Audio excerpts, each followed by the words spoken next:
আমরা ভাবি যে আমাদের হাতে হয়তো অনেক সময় আছে, আমরা আগামীকাল, আগামী বছর, এমনকি ভবিষ্যতের দীর্ঘ পরিকল্পনা করে রাখি। কিন্তু সত্যিটা হলো, একটি মুহূর্তে সব কিছু বদলে যেতে পারে। যেমন হঠাৎ ঝড়ে নিভে যায় প্রদীপের আলো, তেমনি মানুষের জীবনও এক মুহূর্তে থেমে যায়। মানুষের জীবনের মৃত্যু আমাদের সামনে কঠিন বাস্তবতাকে উন্মোচন করে, আর এটা আমাদের শেখায় যে জীবন ভঙ্গুর, অনিশ্চিত এবং সীমিত। বাইবেলও এই একই সতর্কতা দেয়।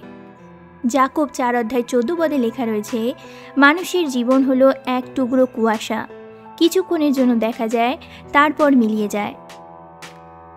বাইবেল জীবন সম্পর্কে আমাদেরকে অনেক কিছু শিক্ষা দেয়।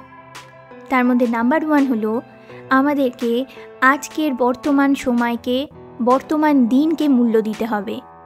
বাইবেল বলে, আজ যদি তার স্বর শোনো, তবে তোমাদের হৃদয় কঠিন করো না, যা ইব্রিয় 3:15 আমরা দেখতে পাই।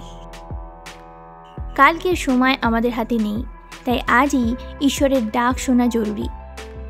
2 নম্বর হলো, শুধুমাত্র পার্থিব নয়, চিরন্তন জীবনের জন্য আমাদের প্রস্তুত হতে হবে।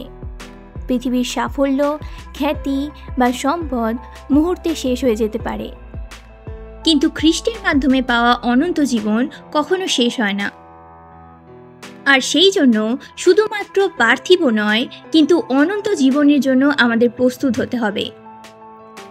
নাম্বার 3 হলো আমাদের প্রিয়জনকে ভালোবাসতে হবে। প্রভু যীশু আমাদের শিখিয়েছেন একে অপরকে ভালোবাসতে। যখন 13:34 আমরা দেখতে পাই, আমি তোমাদের এক নতুন আদেশ দিচ্ছি, তোমরা পরস্পরকে ভালোবেসো। আমি যেমন তোমাদের ভালোবাসি, তোমরাও তেমনি পরস্পরকে ভালোবেসো। আগামীকাল খুবই অনিশ্চিত, তাই আজই ভালোবাসা এবং কৃতজ্ঞতা একে অপরের প্রতি প্রকাশ করা উচিত। নাম্বার 4 হলো ধার্মিক জীবনযাপন করা। মথি 6:33 প্রথমে ঈশ্বরের রাজ্য ও ধার্মিকতাকে খোঁজো। যদি আমরা ঈশ্বরের ওপর নির্ভর করে আমাদের জীবনকে অতিবাহিত করি, তাহলে মৃত্যুর ভয়ের কোনো কারণ আমাদের থাকবে না। ক্ষণস্থায়ী হলেও ঈশ্বর আমাদেরকে এক অনন্ত জীবনের জন্য আহ্বান জানিয়েছেন, আর সেটা হলো তার সাথে সম্পর্ক গড়ে তোলার আহ্বান। জগতের আকস্মিক মৃত্যু আমাদের স্মরণ করিয়ে দেয় যে খ্যাতি, সম্পদ বা প্রতিভা কোনো কিছুই মৃত্যুকে থামাতে পারে না। কিন্তু খ্রিস্টে যারা বিশ্বাস রাখে, তাদের জন্য মৃত্যু শেষ নয়, বরং নতুন জীবনের সূচনা।